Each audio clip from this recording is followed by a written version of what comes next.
Shalom Bapak Ibu Saudara yang dikasihi oleh Tuhan. Puji Tuhan, kita berjumpa kembali dalam program Renungan Keluarga Kristen. Kita bersyukur hari ini kita masuk di akhir pekan dalam pertolongan Tuhan dan kebaikannya. Bapak Ibu Saudara, Allah memelihara kita dengan sempurna. Mari kita bersama-sama menyiapkan diri kita untuk mendengar firman-Nya dan kita bersatu di dalam doa. Bapa kami yang di sorga, terima kasih ya Tuhan untuk kebaikan-Mu, terima kasih Tuhan pertolongan-Mu, terima kasih Bapa di sorga.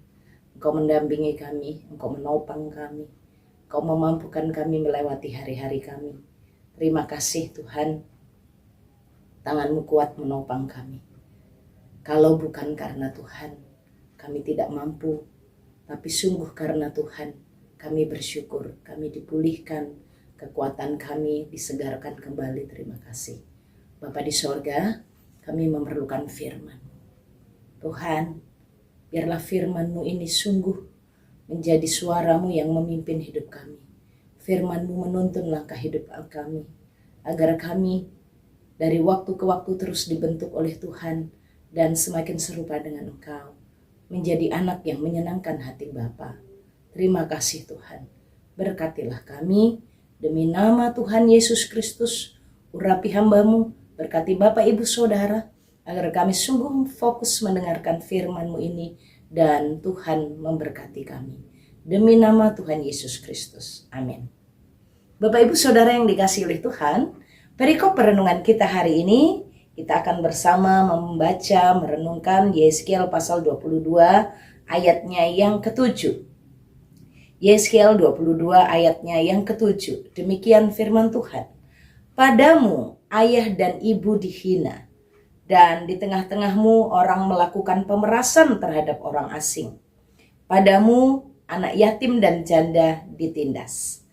Bapak Ibu Saudara yang dikasihi oleh Tuhan, ini adalah bagian dosa yang disebutkan, bagian dosa yang harus diberitahukan kepada orang-orang yang ada di Yerusalem, orang-orang yang ada di Yehuda, di kerajaan Yehuda. Bapak Ibu Saudara, Tuhan mengingatkan dan Tuhan memerintahkan agar Yesaya beritahukanlah dosa-dosa mereka. Sekali lagi hal ini diingatkan untuk mereka mengerti, menyadari, memahami bagaimana mereka telah hidup. Waktu dosa ini disampaikan padamu, ini menunjukkan kepada personal, kepada pribadi-pribadi orang-orang yang ada di Yehuda, bukan karena mereka tidak mengerti ini dosa, bukan. Tapi karena hati mereka keras. Teks firman Tuhan menjelaskan bagaimana dosa ini dilakukan mereka dengan terus-menerus secara intens. Dosa ini dilakukan secara intens. Sekalipun mereka telah mendengar firman, sekalipun mereka telah mendengarkan teguran dari Nabi Yesaya, Nabi Yeremia, bahkan tiap-tiap waktu imam menyampaikan hukum-hukum Tuhan, disampaikan dalam ibadah di bait Allah, sikap hidup mereka masih intens, masih terus hidup di dalam dosa. Beribadah iya, berdosa iya. Berdoa iya, berdosa terus-menerus dilakukan. Melayani di bait Tuhan iya, tapi dosa juga terus dilakukan. Bapak Ibu Saudara, maka Tuhan mengingatkan, ini bagian dosa yang disingkapkan dan harus diberitahukan, harus dibacakan, bukan supaya mereka mengerti secara pengetahuan karena sesungguhnya pengetahuan mereka telah paham. Tapi ini diberitahukan supaya mereka bertobat. Karena hati mereka keras, karena mereka merasa benar, karena mereka merasa itu hal biasa. Maka ini kembali ditegaskan, dosa ini disebutkan agar mereka bertobat dari 3 sikap mereka. Merasa diri benar, merasa diri ini sudah biasa. Orang-orang lain juga melakukan dan mereka mengeraskan hati mereka untuk dibersihkan. Mereka mengeraskan hati mereka untuk meninggalkan tindakan-tindakan dosa ini. Dosa apa yang harus ditinggalkan? Karena jika tidak ditinggalkan, maka penghakiman, penghukuman itu, pedang itu sudah digosok dan diasah, yaitu dosa merendahkan orang tua, dosa menghinakan orang tua, dosa yang mengandalkan kekuatan mereka, sehingga siapapun yang mereka bisa tindas, siapapun yang mereka bisa rendahkan, mereka akan rendahkan. Ini tidak hanya melingkupi para pemimpin, tetapi melingkupi semua orang yang memiliki kekuatan. Termasuk adalah orang-orang kaya, termasuk orang-orang yang memiliki status, orang-orang yang berpendidikan tinggi. Apa yang mereka lakukan di Yerusalem, di Yehuda, padamu ayah dan ibu dihina. Hal ini merujuk kepada apa yang tertulis dalam kitab Keluaran pasal 20 dan juga Keluaran pasal 22. Bagaimana mereka tidak menghormati orang tua. Mereka menghinakan, padamu ayah dan ibu dihina. Ini adalah bentuk sikap kontras yang harusnya mereka lakukan adalah menghormati. Tapi mereka menghina. Ditulis dalam bentuk pasif, padamu ayah dan ibu dihina. Dihina siapa? Dihina oleh mereka. Bapak ibu saudara yang dikasihi oleh Tuhan. Kenapa mereka menghina orang tua mereka? Iya, karena ini mereka konteksnya tidak lagi di padang gurun ya, tidak lagi di padang gurun. Ini mereka sudah di dalam kerajaan Yehuda dalam masa kejayaan, dalam masa kekuatan mereka. Mereka mengalami kemajuan yang cukup luar biasa. Mereka tambah kaya, tambah jaya, tambah pintar. Nah, maka kekuatan itu, kekuatan karena uang mereka, kekuatan karena jabatan mereka di kerajaan, kekuatan karena mereka memiliki status sosial, mereka memiliki keuangan yang sangat baik, jaya keadaan mereka, maka mereka menganggap orang tua, ayah dan ibu, jelas ya dua-duanya, ayah dan ibu itu dihinakan, direndahkan, diremehkan, tidak dihargai, tidak dihormati. Bentuk-bentuk praktis meremehkan orang tua karena menganggap orang tua sudah tidak punya kekuatan, tidak bisa apa-apa, menganggap orang tua hanya sebagai piaraan. Bapak ibu saudara, mereka menghinakan orang tua mereka. Padahal apa dituliskan dalam Keluaran pasal 20? Hormatilah ayahmu dan ibumu supaya lanjut usiamu, supaya diberkati apa yang engkau kerjakan di tanahmu. Tapi mereka tidak melakukan itu. Karena mereka telah kaya, karena mereka telah lebih pintar, memandang orang tua levelnya ada di bawah. Bapak ibu saudara yang dikasihi oleh Tuhan, hati-hati, hati-hati Bapak ibu saudara. Dimulai dari pola pengasuhan orang tua.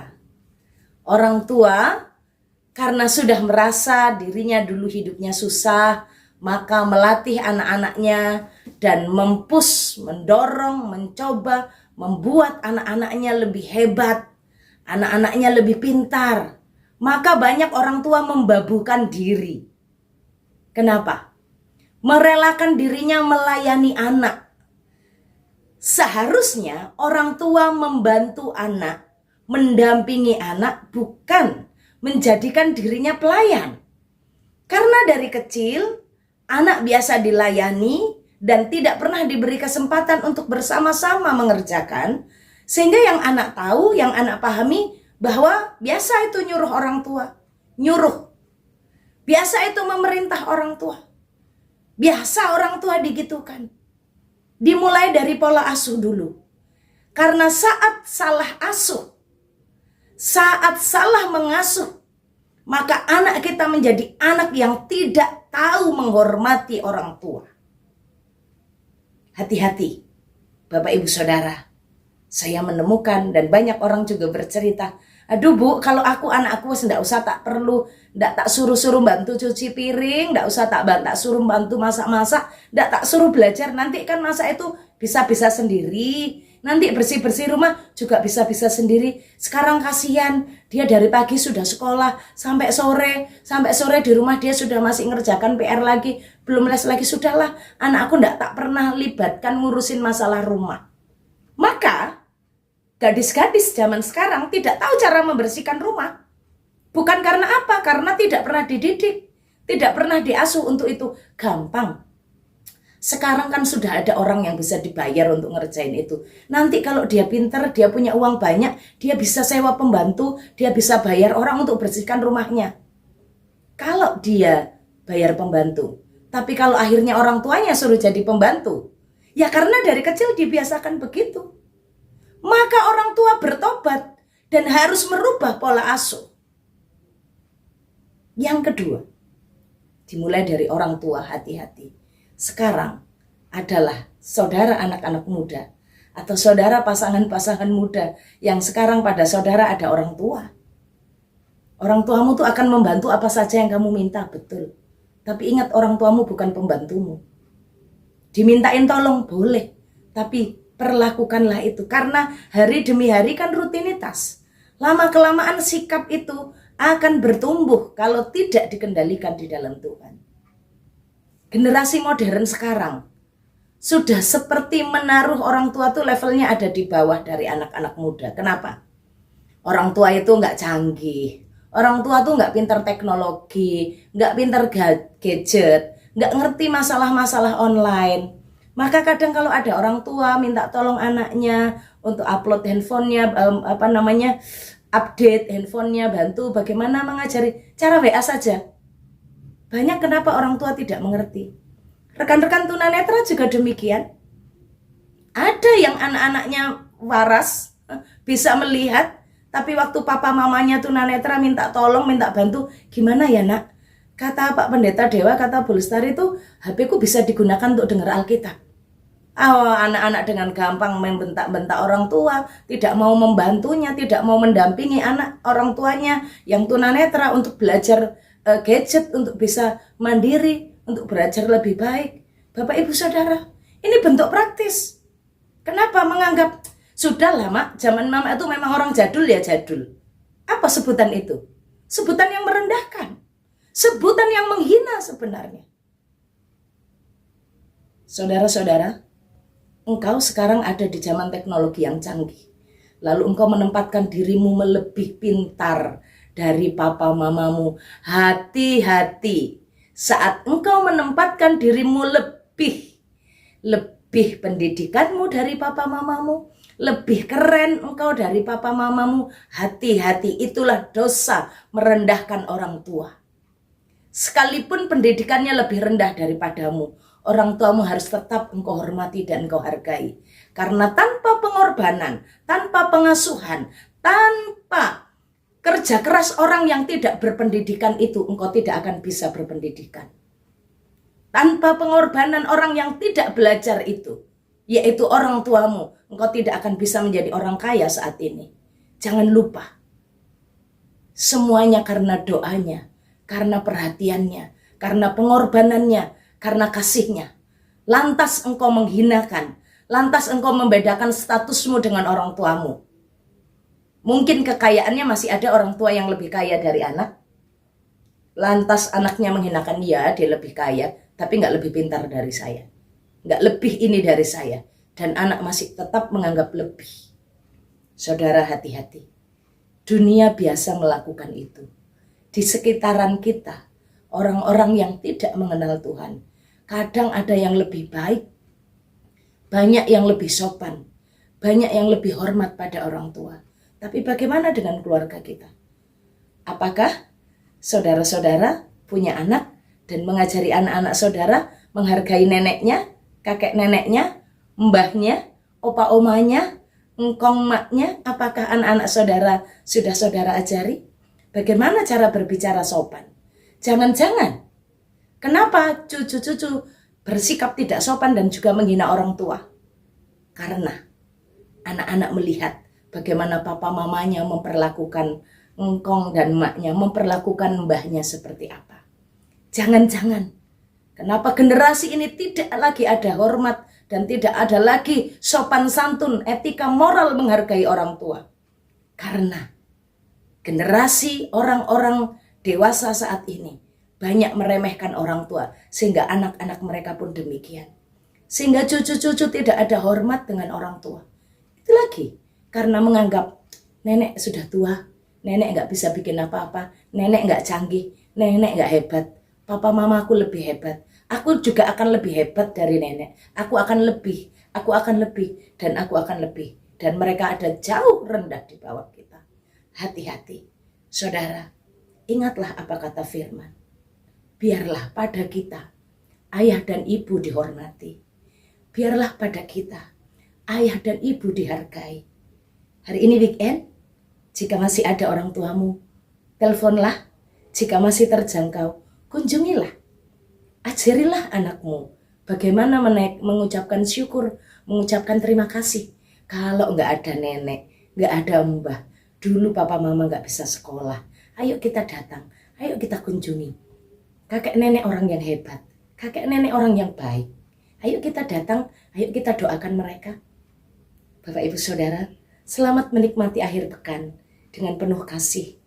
Pulihkan relasi keluarga, pulihkan relasi, kembalikan penghargaan, kembalikan penghormatan itu bagi mereka, orang tua kita. Mari kita berdoa. Bapa kami yang ada di sorga, terima kasih Tuhan. Engkau Allah yang baik, Engkau Allah yang luar biasa. Engkau menolong kami. Hari ini Engkau mengingatkan kami bagaimana kami harus hidup di dalam penghormatan, penghargaan kepada orang tua kami. Allah, ampunilah kami jika Engkau melihat bagaimana kami bersikap dan melukai hati orang tua kami. Kami rindu di dalam Tuhan. Kami mendidik, kami mengasuh anak-anak kami hidup melakukan firman-Mu. Tuhan Yesus, berkatilah kami. Apa yang kami rencanakan hari ini, apa yang akan kami kerjakan hari ini, Tuhan berkati. Tuhan Yesus menolong kami. Kami mau melangkah di dalam berkat-Mu. Arahkan hatimu kepada Tuhan dan terimalah berkat-Nya. Tuhan memberkati engkau dan melindungi engkau. Tuhan menyinari engkau dengan wajah-Nya dan beri engkau kasih karunia. Tuhan menghadapkan wajah-Nya kepadamu dan beri engkau damai sejahtera dari sekarang sampai selama-lamanya. Amin. Shalom, Tuhan Yesus memberkati.